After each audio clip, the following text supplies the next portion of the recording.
Elizabeth Holmes will report to a Texas prison later today. She is the Theranos CEO, you might remember this, who oversaw an extensive blood testing hoax.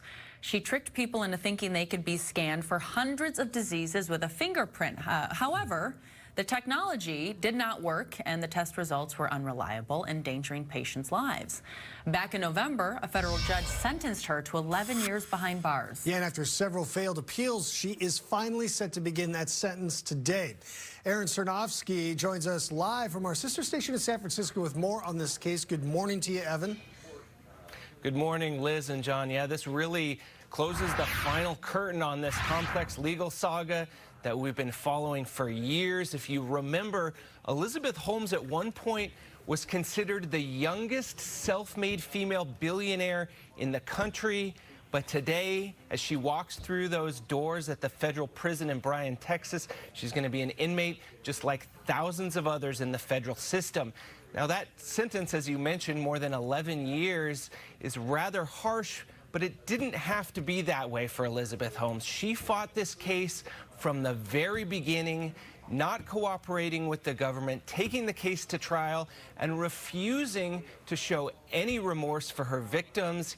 Even as this overwhelming mountain of evidence was presented over trial, now she's going to go to prison. She's had 2 children, mind you, which is going to be likely most of the difficult part about serving that sentence. She'll be in a federal minimum security prison in Bryan, Texas. As I mentioned, it's about 100 miles north of Houston. And even though it's, you know, as some people mention, club fed, it's going to have a lot of freedoms to walk around the track, do crafts, interact with other inmates. Her movements are going to be closely monitored, lights out at a certain time.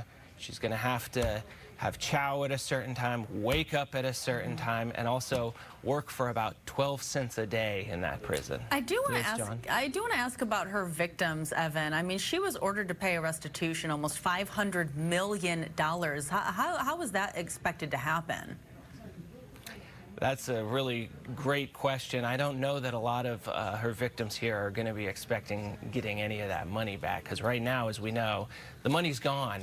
She collected about $900 million overall in investment capital from people like the Walton family, from the DeVos family, from private hedge fund managers, and put it all into this technology that she was trying to develop, hoping to get the technology working before her fraud and her lies were exposed. Unfortunately, that didn't happen, and as I mentioned before, instead of coming clean, accepting responsibility, she's fought this thing the whole way and really gotten the strongest punishment possible for this fraud scheme.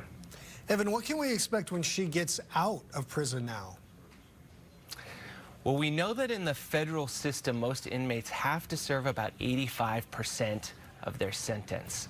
So she's not going to get out anytime soon, even with good behavior. She is 39 years old, so maybe in about a decade, possibly a little bit less with good behavior. She should be in her 40s, still able to raise her children. We'll see if she's able to start working, but again, with that $450 million restitution bill hanging over her head, she's not going to really be able to do much to be successful. She is in a relationship with a hotelier.